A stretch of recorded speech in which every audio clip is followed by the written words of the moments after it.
Онкологиялык оорулар дегенде көпчүлүгү муну өлүмгө чыккан өкүм деп билишет. Бирок онкологиялык ооруларды эгерде алдын алса, ар бир адам айыга алат. Бирок көпчүлүк жарандар муну эске алышпайт. Деги эле учурдагы онкологиялык ооругандардын абалы кандай? Бул ооруну кантип алдын алыш керек? Мына ушул суроолорго жооп издеп, онкологиянын айымдарга тийгизген таасири туурасында бүгүнкү көрсөтүүбүздө сөз кылабыз. Саламатсыздарбы? Көрсөтүүбүзгө келген конокторду студиябызга чакырып маекти баштайлы. Ал үчүн Улуттук онкология жана гематология борборунун директору Эрнис Абдышевичти, онкогинекология бөлүмүнүн башчысы Роза Болжоровнаны, ошондой эле Улуттук онкология жана гематология бөлүмүнө караштуу маммология бөлүмүнүн директору Дамир Керимкуловичти, ошондой эле ракка каршы коомдук фондунун жетекчиси Гүлмира Абдразакованы, Бишкек шаардык казиятынын башчысы Эрназар Асатовду студиябызга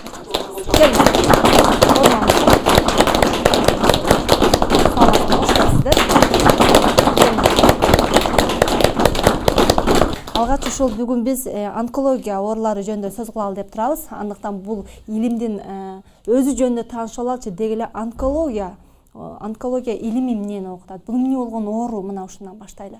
Эми онкология десе, баягы элдин көпчүлүгү тиги залалдуу шишик оорусу же мындай кыскача айтканда рак оорусу жөнүндө түшүнөт. Эми онкологиянын баягы айтып келгенде түшүнүгү абдан кеңири. Онкология ошол залалдуу шишиктер деле эмес, тиги рак деле эмес. Эми көпчүлүгү ушул оору андан тышкары залалдуу шишик эмес оорулар дагы буга карайт. Эми мындай күнүмдүк турмушубузду алып карасак, адам сөөл дагы бул онкологияга карайт. Ошондой эле жана мең деп коюп атпайбызбы? Бул дагы онкологияга карайт. Анан ар кандай баягы эми элдин арасында тарап кеткен сөздөр менен айта берейин. Эми липома дегендер бар, ар кандай бир шишиктер бар, бир кичинекей бир папиллома деп коет медицинада. Жанагы бир териде бир мындай чыгып туруп атпайбы кичинекей? Ушунун баардыгы онкология жаатына карайт. Ушу биздин көрөрмандарга түшүндүрүп кетким келип атат. Жанагы эми кыргызча кан оорусу деп коет, же болбосо ак кан деп коет да, лейкоз. Ушул оорунун баардыгы ушул онкологдор алектене турган оорулар да. Ошон үчүн мен азыр ушу сөзүмдү баягы баштала элегинде баштап келатканда эле айтып кетким келип атат. Мисалы, биз медицинада ошол кичинекей мең болобу же кичинекей жана папиллома болобу, биз врачтардан суранат элек. Ушуну сөзсүз түрдө жана онколог дарыгери көрүш керек. Анан онкологияга жибердисе эле биздин элдерибиздин ою баягы рак деген бир жаман мындай бир терс мааниде кабыл алынат дагы. Булар бир башкача түшүнөт. Ошон үчүн мен элдерге айтып кетейин, жана тармагына көп нерсени камтыйт. Ошон үчүн корко турган эч нерсеси жок. Сен баягы тукум кууйт десе эле 100% куубайт.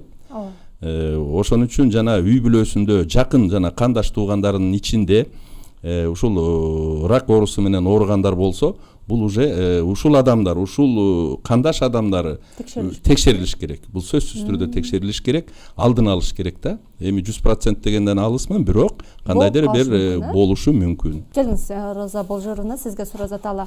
Эми кечирип койсоң Айзада, мен ушу статистика жөнүндө сразу эле айта кетпейинби бир жолу. Эми раз баягы рак жөнүндө, онкология жөнүндө сөз боло турган болсо, ушул мына мен рак деп коеюн. Эми баягы залалдуу шишик деп айтабыз. Эми кечирип коет мени, рак деген сөз абдан баягы катуураак болот. Эми айта берүүгө туура келет. Бүгүнкү күндө биздин республикада, биздин Кыргызстанда 25,5 адам учетто турат. Ушул именно рак оорусу менен 25,500 адамдын тегерегинде. Бул ушул көрсөткүч көп жылдан бери ушу бир калыпта келатат.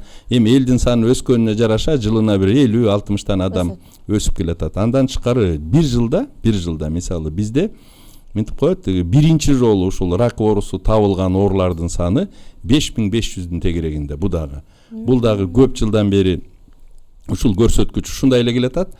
Так, андан тышкары эми бизде статистиканын жаатына алып карасак, бул рак оорусун статистикалык мындай маалымат бергенде 100 000 кишиге карап эсептелет да. 100 000. Мисалы 100 бул эмне дегенди түшүндүрөт. Мисалы 100 000 кишинин ичинде 89,8, 89,9. Эми 90 деп эле коелучу, 90 адам ооруйт. 100 000 кишиге. Мына статистиканы алып караганда мен айткым келип атат. Андан тышкары баягы элдерди кызыктырып аткан нерсеси ушул 25,5 миң адамдын же жылына жанагы 5,5 миң адам биринчи жолу учетко коюлуп биринчи жолу табылып аткан адамдардын жанагы канчасы каза болуп калат деген сөздөр баягы адамды кызыктырат болуш керек. Мен айтып кетейин. Айтпаса оору айтышыбыз керек муну.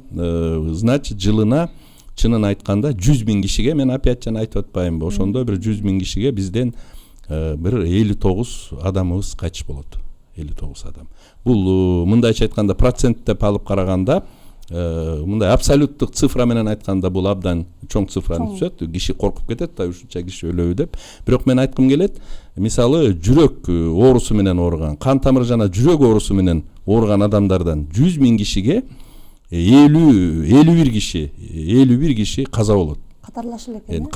Катарлаш эмес. Мындай өлүмдүүлүктүн, биздин өлкөдөгү өлүмдүүлүктү мындай карап көрсөк, оорулардын арасында биринчи орунда жүрөк жана кан тамыр оорусунда тургандар турат. Мисалы мындай груб айтканда 100 киши ооруган 100 кишинин 51-и өлөт деген сөз да, өлүп калып атат. Экинчи орунда азыр экинчи орунга чыкты. Бул дүйнө жүзүндөгү тенденция, рак оорусу менен жабырлангандар, булардын 10 киши. 10,1 киши 100 кишиден. Үчүнчү орунда практически ушу бизди кууп жетип калды, биздин Кыргызстанда. Ушу рак оорусу менен ооругандардай жанагы ДТП деп коюп атпайбызбы? Жол кырсыктарынан жанагындай ар кандай бир травма менен каза болгондордун саны дагы ушу биз менен тең тайлаш болуп калды. Экинчи орунду биз ошолор менен тең бөлүп келатабыз. Мына ушундай статистика. Анан көбүңөр айтышыңар мүмкүн, эмне үчүн бизде башка өлкөлөргө салыштырмалуу ушу өлүп калгандардын саны көп деп. Себеби мен аны да айтып кетишим керек. Бул биринчиден биздин жарандардын жанагы ооруканага кеч кайрылыш. Келиңиз, Роза Божоровна, сизге суроо узаталы. Айымдар жаатында иштейт экенсиз. Эми айымдар көбүнчө жатын рагы боюнча көбүрөөк кайрылышат деген экен. Мына ушул жөнүндө маалымат берсеңиз. Бул жатын моюнчасынын рагы боюнча Кыргызстанда аялдардын саны аялдардын экинчи орунда турат. Алар биринчи орунда ошо Кыргызстанда именно рак оорусу боюнча, залалдуу шишик боюнча аялдардын арасында биринчи орунда эмчек оорусу, эмчек залалдуу шишиги, экинчи орунда ошо аялдардын арасында жатын моюнчасынын шишиги турат. Үчүнчү орунда ошол аялдардын арасында ашказан турат. Төртүнчү орунда болсо ошол эле аялдардын арасындагы рак залалдуу шишик жумурткасында болот да аялдардын. Анткени кечирээк кайрылышып, бизге кайрылуусу 3-чү, 4-чү стадия, 2-чи Б стадиясында келип жатышат. Анткени убагында кайрылышпайт. Биринчи дарылай турган оорулар эрозия, полип, анан разрывы шейки матки деп коет, ошол дисплазия, ушулардын бардыгын биринчи обнаружить, биринчи такталса, ошондо дарыланса, оорулардын саны аз болот эле. Көкүрөк рактары боюнча сизге тиешелүү дагы, ушулар боюнча айтсаңыз. Эмчек безинин залалдуу шишиктери биринчи орунда турат. Мисалы, эмчектин мен бул жерде карап турсам, эмчек шишигинин оорусу такыр эле билинбейт оңой менен деп берилиптир да. Билинеби? Пайда болуп аткандар. Неден пайда болот ал? Көп нерселер бар, генетический факторлор бар, репродуктивный факторлор бар. Андан тышкары жүрүш турмуштун факторлору бар, аба экологиясына байланыштуу факторлор бар, көп нерсе бар. Бул да болсо жанагы эмчек рагынын пайда болушу баланы убагында эмизбөө, сүттөрүндө болуп катып калышы кандайдыр себептер болот деген экен. Ошолор жөнүндө ошондой себептер болот. Эмчектин менен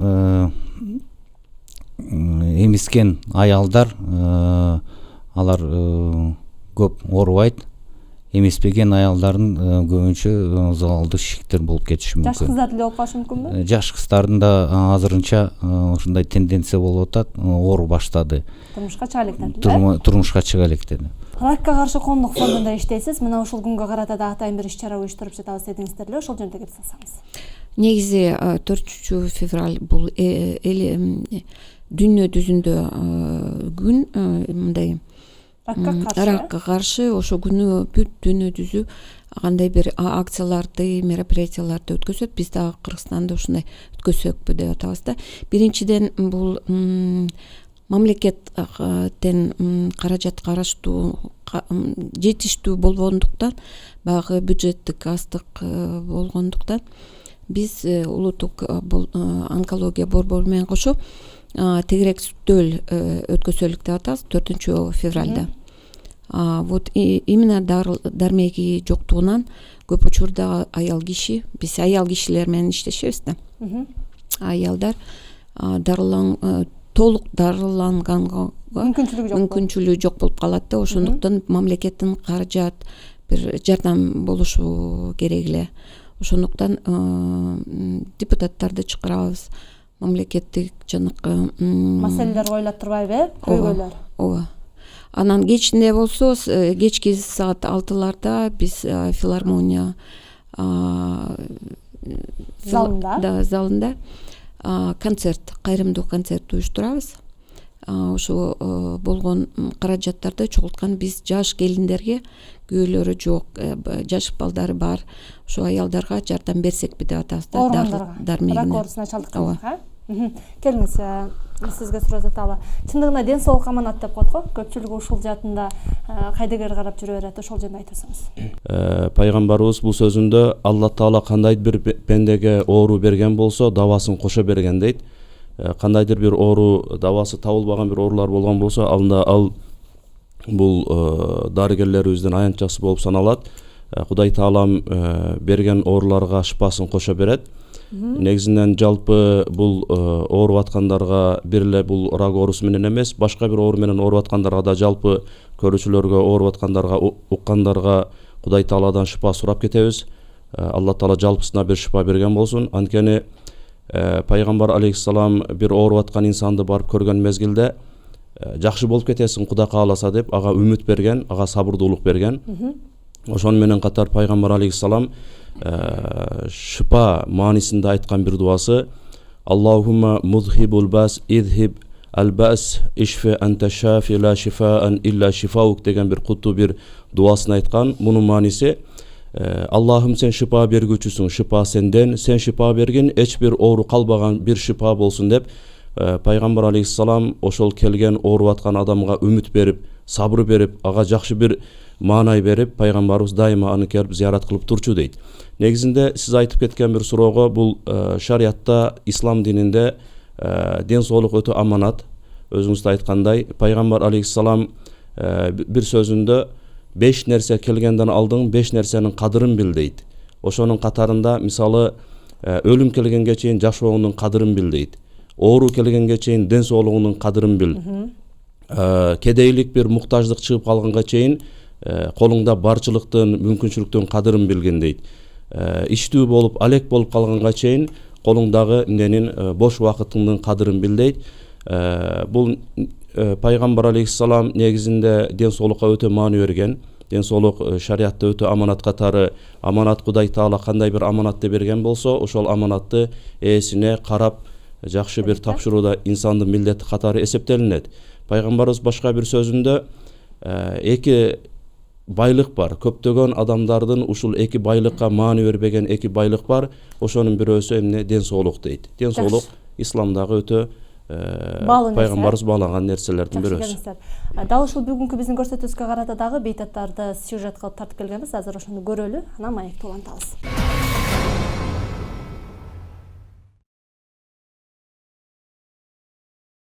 Айрым маалыматтарга таянсак, рак жыл сайын күч алып келе жаткан оорулардын катарын толуктап жаткандыгын билдиришет. Адам бул ооруну оңойлукту жеңе койбойт. Бурул Темирова 63 жашта, 5 баласы, 14 небереси бар. Ооруга чалдыкканы тууралуу өзү кеп салды. Мен биринчи бул оорум бар экенин эч билген эмесмин. Ички боорум боюнча эле келип жатып жүрсөм эле ушу женский жагыңызда проблема бар деп мындан 2 жыл мурда айткан. Анан анча этибар албай эле былтыр Таировага келип көрүнүп, анализ тапшырып, жакшы нормалий деп чыккан. Ошо боюнча эле жүргөм. Анан болбой эле кичине ооруксунуп, выделение келип, быйыл ушу 2 айдан бери. Ошонткени мен кайра келдим. Бейшеновага келсем эле кайра кистологияга жиберди. Анан бияка келип жаткызды, операция жасады. Бүбүн айыны 66 жашта небере жытын жыттап калган кез бул онкологиялык дартка чалдыкканын башында этибар албай жүргөндүгүн билдирди. Себеби буга чейин деле бөйрөгү ооруп дарыланып жүрүп, көнүмүш адаттагыдай кабыл алган. Учурда онкологияда дарыланып эртең операцияга кире турган кези. Жок, андай немем жок болчу, жок. Онкоболезнь мен болгон эле жаш чагымда где-то 20 жыл мурун аппендицит алдыргам. 17-жылы август айында өтүмдү алдырдым. Ага чейин зыңкылдап эле иштеп эле балдарды багып эле дыңылдап эле жүрчүмүн. Анан бул мындай кичине эме деп койдум бул как здоровый эле жашынакай эле жүргөм. Анан кичине ушул 18-жылы бир аяк чендеринде ооруп коюп жүрдү. Анан иман деле баягы пиленефрит деп өзүм көп эме албай эле жүрдүм эле. Анан могу жаңы грипптен кийин эле ушу бир осложнение болуп кеттиби, кандай болуп кетти билбей калдым. Ошондо эле да буюрса эртең жакшы эртең операция ооба. Эмне кылат эми бөйрөккө? Эманы эртең көрүшөт. Эртең көрүшөт.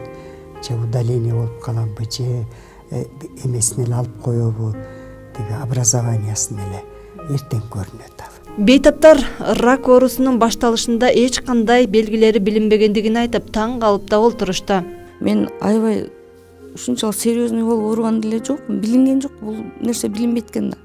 Вначале кичине ичим күйүп баштаган, анан өзүм эле баштадым. Как раз келип көрүндүм, булар совети менен жүрдүм да, уже 2 химия алдым.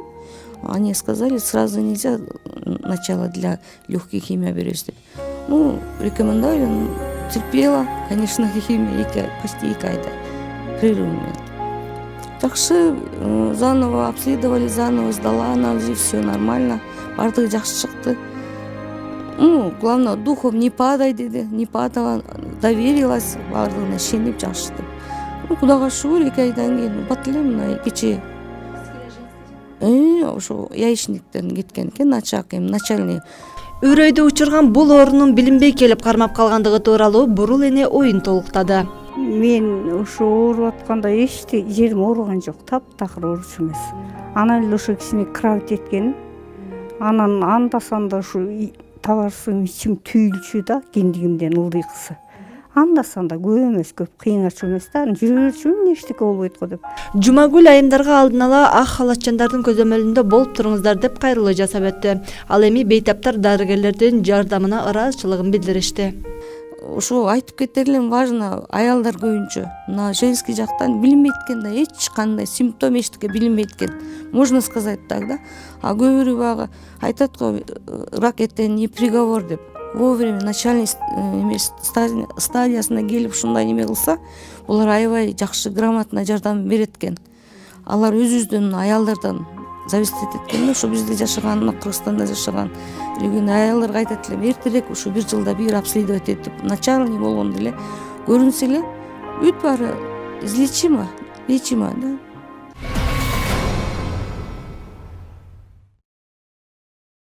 Жогоруда мен бейтаптар менен сүйлөшкөнүмдө, ага чейинки дагы сүйлөшүп калганыбызда эмнегедир оорунун эч кандай белгиси билинген жок дейт да. Бул оорунуку билинбейби? Алдын ала мындай ооруп аткан белгилери, ошол жөнүндө айтыңыздарчы. Туура айтып атасыз.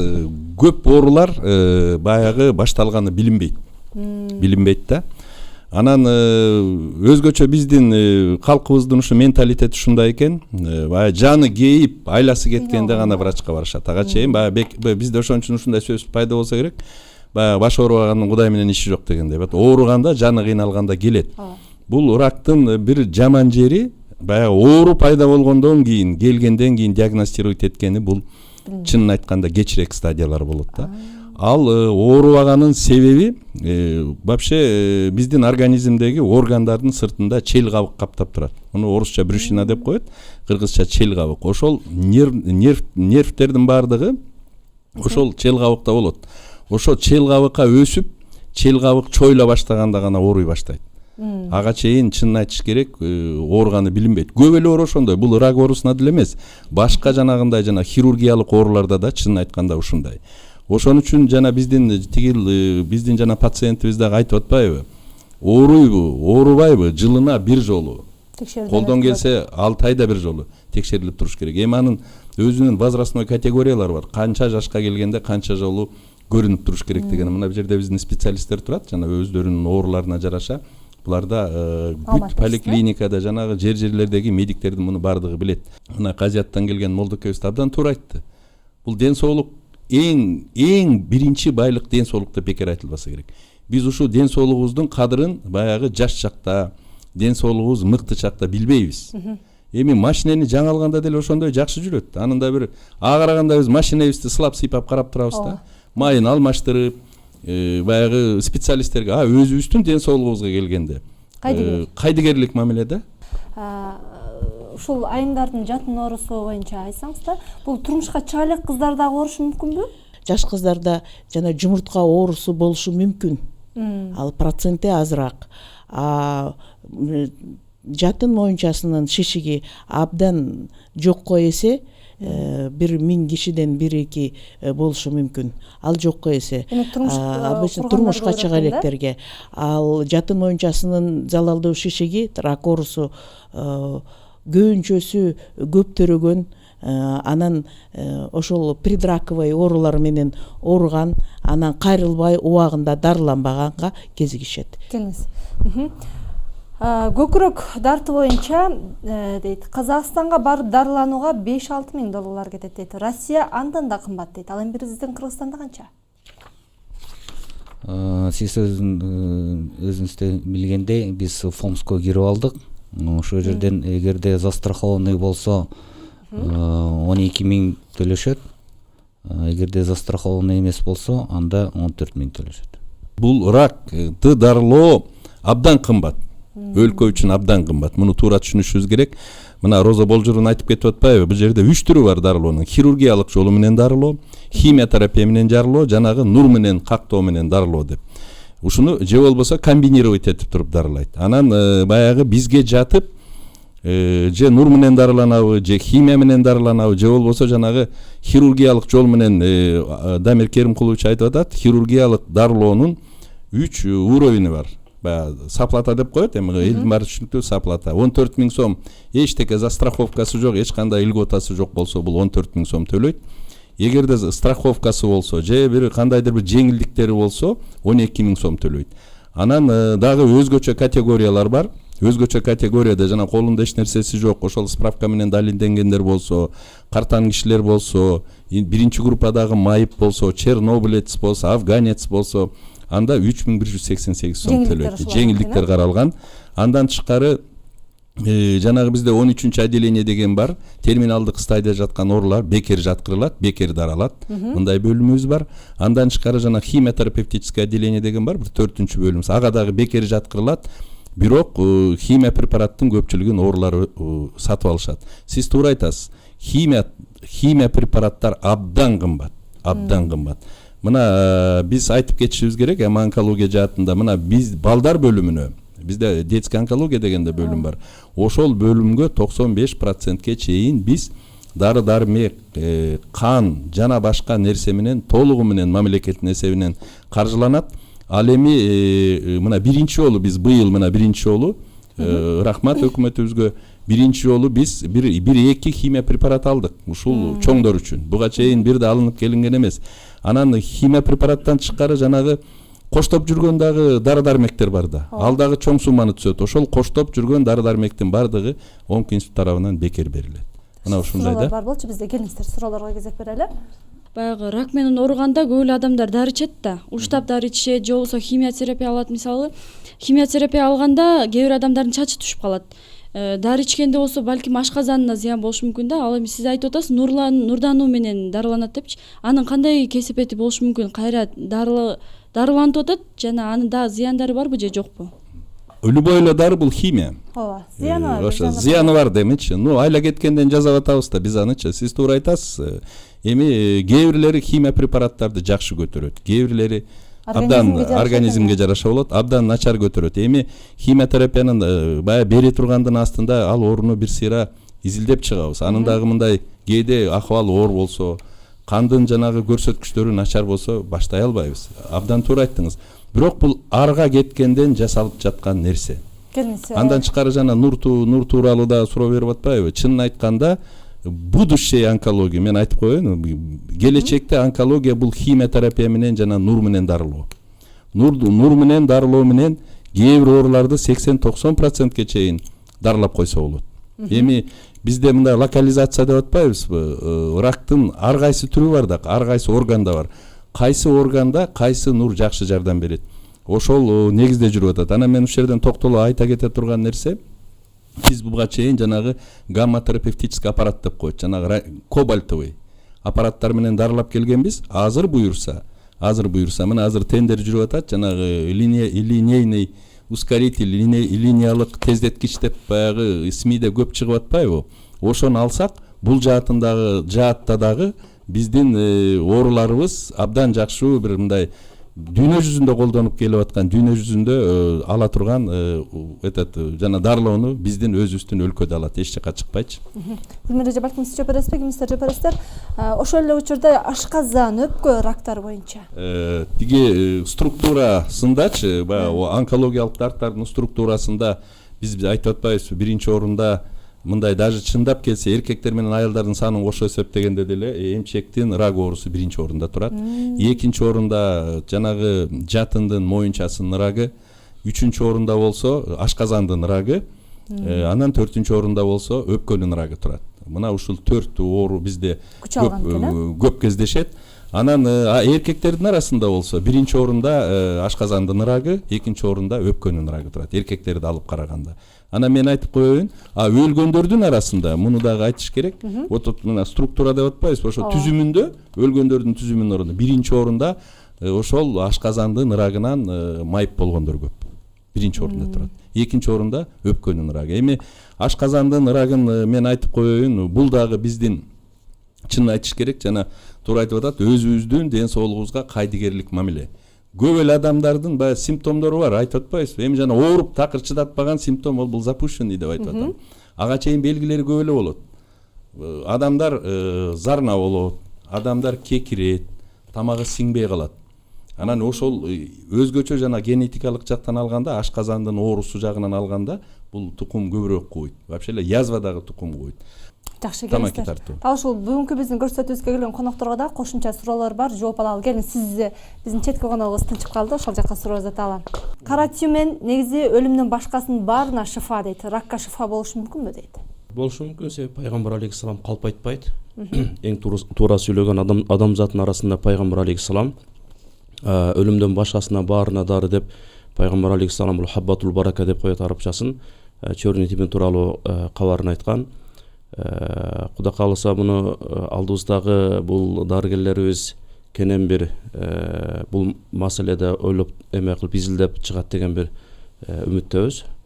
Кийинки суроо сизге. Адам ар дайым өзүнө дем салып жүрүш керек, ошондо оорулардан алыс болот дейт, чынбы?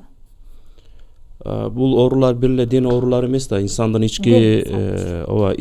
ички бир руханий оорулар дагы болот. Инсанда дем салуу негизи пайгамбар алейхисалам кичине суркоолоп калган мезгилде Жабраил алейхисалам келип пайгамбарыбызга бисмиллахи уркика деп Аллахтын ысмы менен мен сага дем салам деп пайгамбар алейхисаламга Жабраил периште эме кылган, дем салган. Пайгамбар алейхисалам да өзүнүн неберелери болгон Хасан менен Хусейн кичине суркоолоп калган мезгилде аларды кармап аларга дем салып, пайгамбар салам Фатиха сүрөсүн окуган, пайгамбарыбыз Ихлас деп анан Фалак Нас деген эң акыркы 113, 112, 111 бул сүрөлөрдү окуган пайгамбар алейхисалам. Негизинде шариятта дем салуу деген бар. Бул дем салабыз, ошонун жанында биз дары дармек менен да себебин колдонуп, Кудай Тааладан суранып, шифасын суранабыз. Ооруп жаткандагы дуанын аталышын айтыңызчы дейт. Ооруп жаткан адам мисалы түрдүүчө дуалар бар, пайгамбар алейхисалам дуалары булар. Ошолордун бирөөсү Аллахым, сен шипа бергүүчүсүң, шипа сенден, сен шипа берген, денемдеги эч бир оору калбаган бир шипа болсун деп пайгамбар салам дуа кылган. Рактын эң жөнөкөй пайда болушу фастфудтар, газдалган суусундуктар, ичимдиктер, тамекилер дейт. Чынбы? Ооба, негизи ушу кошулма канцероген продукттары бар. Ошол өтө зыяндуу. Азыркы учурда жаш балдар негизи дүйнө жүзүндө азыр ошону көп колдонуп, көп тамак жегенге караштуу ошондой көп оорулар пайда болуп атат да. биринчи алдын алуу бул жөнөкөй тамак, бат бузулган, ошол тамакты күндө жесе эч качан ооруга чалдыкпайт. Бизде жалпы каражаттар жетиштүүбү дейт Кыргызстанда? Директор катары мен айтып коеюн, эми чынын айтканда бюджет абдан аз. Абдан аз. Биз мисалы бизге өкмөт тарабынан 143 миллион сом бөлүнсө, мына мен цифра менен айтып коеюн, ошонун 80% зарплатага кетет. Маянага кетет. Андан тышкары дагы бир 10-15% коммунальный услуга дегендер бар. Эми светке, сууга, ар кандай нерселерге төлөйбүз. Ошондон калганы жана дары-дармекке бөлүнөт. Бул абдан аз. Эми мен айтып атпайм, биз колдон келген аракетти кылып, жана саплатанын эсебинен дагы дары-дармектерди алып жатабыз. Эми бул мен айтып атпайм, бул онкология эң ушу медицина тармагынын ичинен эң кымбат тармак да. Жанагы химия препараттар жетишсиз. Биз аны алганга кудуретибиз дагы жана биздин бюджетибиз да жетпейт. Ошон үчүн жана Гүлмира менен сүйлөшүп айтып атпайбызбы, жана 4 февраль күнү ушул бир тегерек үстөл өткөрүп, ошол жерде ушул маселени козгосокпу депчи. Ушул химия препараты үчүн бир өзгөчө бир статья менен бир мындай акча бөлүнүп берсе, себеби химиялык жол менен дарылоо жана мен айтып кеткен 3 тармактын эң маанилүү тармактарынын бири. Мен айтып атпайм, жана хирургиялык жол менен, нур менен депчи. Бул нур менен дарылоо проблемасы буюрса чечилип атат. Хирургиялык жаатта дарылоо мына биздин алтын колдуу врачтарыбыз турат, бул жаатта чечилип атат. Вот химиялык дарылоо жагынан келгенде чынын айтканда көйгөйлөр көп. Анан бул жерден мен просто Молдокеге айтып коеюн дедим эле. Бир нерсени орустардын жакшы макалы бар. На Бога надейся, ну сам не оплошай дегенчи. Кудай бизге ден соолукту берди мыкты кылып. Бирок ошо ден соолукту мыкты сактап калганга ал кечке эле бизге бере бербейт да. Биздин өзүбүздөн болушубуз керек. Ошон үчүн дагы жанагындай бир намаз убагында мындай көптөр агитациялар жүргүзөт. Бир ушул жаатта да бир колго алып койсоңор, ай барып ден соолугуңарды карагыла, врачтарга баргыла, убагында өтүп тургула деп турсак, көп адамдарыбызды биз аман алып калмакпыз. Атай ненелерге, жаш кыздарга, өспүрүмдөргө жалпы коомчулукка түшүндүрүү иштерин өткөрүп турасыздарбы? Жылына канча жолу дейт? Муну деле мен жооп берет окшойм. Эми бизде мына ушул январдан баштап эле ишенесизби, бүгүнкү телевиденияга чыгып атканыбыз бир 5-чи жолу болду. Бул гезиттерге чыгабыз. Биздин специалисттерибиз эми СМИ абдан бул чоң курал да, туура роль ойнойт. Бекеринен айтпайт, 4-чү бийлик өлкөдө деп.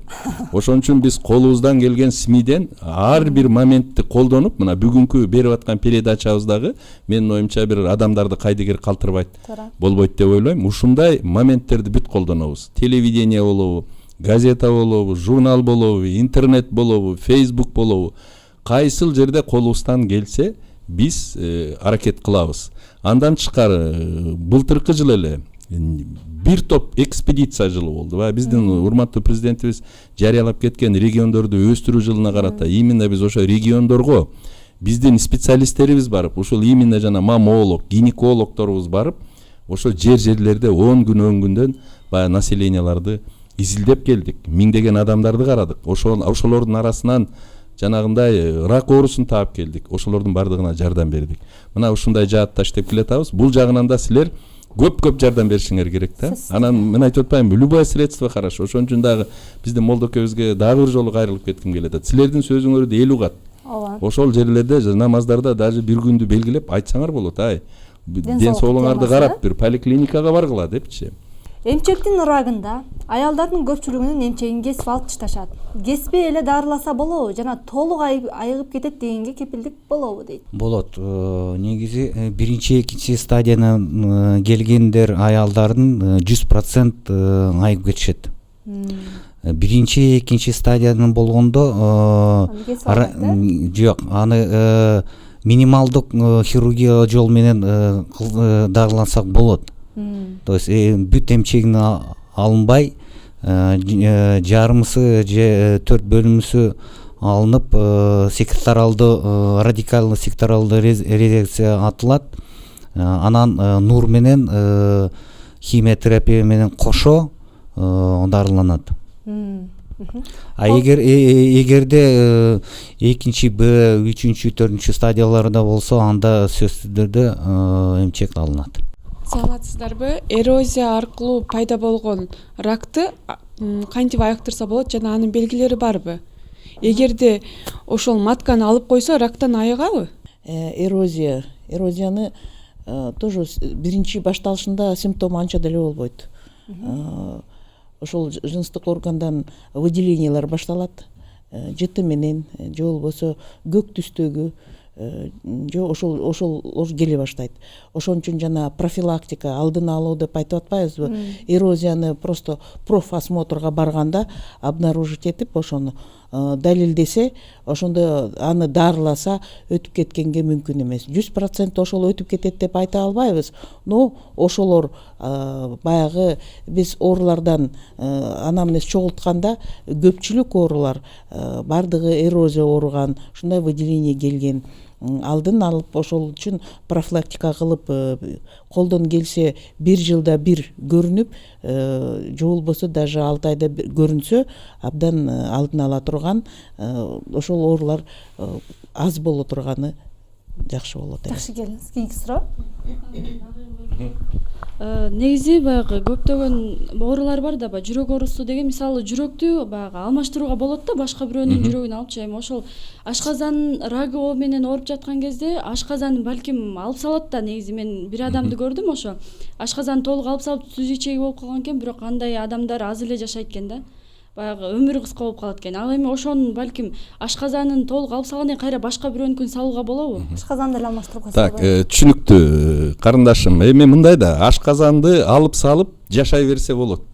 Кудай берген жашын жашап 20 жыл, 50 жыл, 90го чыгып өлгөндөр бар. Эми ал жанагы ашказанын алып салып каза болуп калды деген башка оорудан өлгөн болуш керек. Ашказанды алып салгандан киши өлбөйт. Баягы медицинада анын баарын изилдеп чыкканда, мисалы бооруну алып салса, боору жок адам 2 саатта жашай албайт, 3 саатта жашай албайт. Анын ордуна боор салып беришибиз керек. Бөйрөгү жок адам жана гемодиализ менен жашап жүрбөйбү, эми жашай албайт да. Ошон үчүн бөйрөктү алмаштырып койсо болот. Ашказанды, ичегилерди, эми ички ичегини бүтүн баарын алып салганга болбойт. Себеби ички ичеги аркылуу тамак сиңет. Ички ичегиден 80-90 сантиметрге чейин калса, адам жашап жүрө берет. Ашказаны жок, айтып атпаймынбы? Көп жашаса болот. Башка оорудан каза болуп калганда ал оору. Александровканын айылда бир дуңганды ошо рак оорусу менен өлөсүн деп срогун берген да. Анан ал 4 айда абалга кеткен да. Анан ошол жерде ооруп кайра келип текшерилсе, ошо Алла Таала шифасын берип коюптур да. Анан ошондой мисалы келсе таза болуп чыгып калган да. Ушундай случайлар көп болот да. Рак деп берип, анан бир 4 айда абатка чыгып келип, ошо кайра келгенде жакшы болуп калган бир чудалар болот да. Ошону именно илим жаккандай жооп бере алат. Мындай да, баягы человеческий фактор деген болот. Адам балким жаңылды. Жаңылат. Ошол ооруга Кудай берип койгондо жаңылып калган. Ошо врач ошибся, менен факт жок. Мындай да, если гистологический подтвержденный рак болсо, запущенный рак болсо, мен деле бир айыгып кеткен кишини көрө элекмин. Мен ачык эле айтып коеюнчу. Мен айтып атпаймынбы, мына баягы күнү Зайналиевдин клиникасында дагы көп чурулар. Мен ошол жерге барып айттым, мына биз дарыланып атабыз дейт. Ошо рак 4-үнчү стадиясы, уже запущенный. Мен айттым, дарылап келип мага докажите дедим. Мен деле врач болуп иштебейли, кетип эле калайынчы дедим. Мына кептин ачык жакшы. Келиңиз, Гүлмира эже толуктайын деп атат. Толуктаңыздар, анан аркы катар менен жыйынтыктайлы. Мен жанакы профилактика жөнүндө айтайын, толуктап коеюн дедим эле. Негизи медицина 3 уровень бар да. Улуттук онкология 3-чү уровеньде турат. Жанакы эрте аныктоо боюнча 1-чи уровень ЦСМ жерлерде именно ЦСМ учурунда аныкталса, анан дагы изилдөөлүп, анан онкология жиберет. Ошондо бияктан дарыланыш керек да. А негизи көп учурда биз сүйлөп атабыз, онкологдор келип эле жерге барып аныкталса, булардын адистери абдан аз. Анан Кыргызстан боюнча барган учурда дагы баарын аныкталбайт. Ошондуктан адистер жетишсиз, адистер жетиштүүсүздүктөн маалымат алганга караганда мыкты адистер чет жакка кетип калды деген маалыматтар бар. Ал деле ошол, бирок бүт алдын алуу иштери 1-чи уровень ЦСМде башталыш керек да. Келиңиздер, мындай кылалы, мына жалпы маалыматты алдык, оору жөнүндө жалпы түшүнүктүү да алдык, баардык коомчулуктагылар өздөрү ойлонсо керек. Эми дагы бир ирет, эскертүү иретинде көрсөтүүнү жыйынтыктап өтүңүздөр. Сиздер алдың биринчи бул агайыбыздын сунушуна бир эме кылсам, негизинде баягы имамдардын 1 жылдык алдын ала жума баяндык хутбалар белгиленет да. Ошол мезгилде дагы баягы ден соолуктун баалуулугу тууралуу элге эме айтылынат. Анан жума намаздардан кийинки бешим эмелеринде дагы сабактарында дагы айтылынат. Алла Таала Кур'ан-ы Керимде "Ватаавану алал бирри ват тaqwa" деген аятында жакшылыкта бири-бириңерге жардамчы болгула дейт. Бул дагы сиздер тараптан бир дарыгерлик тараптан, анан бул имамдар тараптан бир дуа иретинде же болбосо түшүндүрүү иштеринде, сабырдуулукка чакыруу иретинде, үмүт берүү иретинде дагы жардамдашуу Кудай кааласа болуп келди. Мындан кийин да болот деген үмүттөбүз. Анан жыйынтыктоо иретинде жалпы бир элибизге тынчтык каалайбыз, берекеттүү бир жашоо каалайбыз. Ооруп аткандар болсо Кудай Таалам аларга шифа берсин, тезде айыгып кетсин. Гүлмира эже, келиңиз. Учур менен пайдаланып бүт Кыргызстан элине айтат элем, негизи бүт баары тамактан башталат. Ошондуктан туура тамактануу, сергек жашоо, анан психология жакта сабырдуулук менен жашаса эч кандай ооруга чалдыкпай жакшы өмүр түзөт. Агай. Менин оюмча биринчиден өзүн-өзүндү текшерүү зарыл болуш керек да. Өзүн-өзүнү сактабасаңыз, сизди эч ким деле сактай албайт го. Бирок Кудай Таалам менен кошо өзүңүздү сактасаңыз, оорубайсыз го деп мен ойлоп атам. Келиңиз. Мен ушу жалпы Кыргызстандын элдерине кааларым, биринчи ден соолукту караш үчүн өзүнө биринчи ответственный болуш керек, өзүнө ответственный болуп өзүн карап убагында кайрылып, анан жанагы жетекчилерге кайрылат элем. Мурунку смотровой кабинеттерди ар бир ГСВга ачып берсе деген ой, анан цитологический анализ ар бир кайрылган адамдарга, кайрылган аялдарга цитологический анализ жасаса, ошол алдын ала болобу деп, ошо профилактический осмотрду ГСВ анан ФАПтарга каалайт элем. Орус тилинде айтып өттү, рак бул өкүм эмес депчи. Ушуну мен элге айткым келет. Онкологияга барат десе коркпош керек. Мен айтпадымбы жана, онкологиянын тармагы абдан кенен деп. Ошон үчүн убагында көрүнүп, убагында дарыланып турса, эмне болбосун, ал айгат. Ушуну менен чейирдин бүгүнкү көрсөтүүсүн аяктайбыз. Саламатта калыңыздар. Биздинчи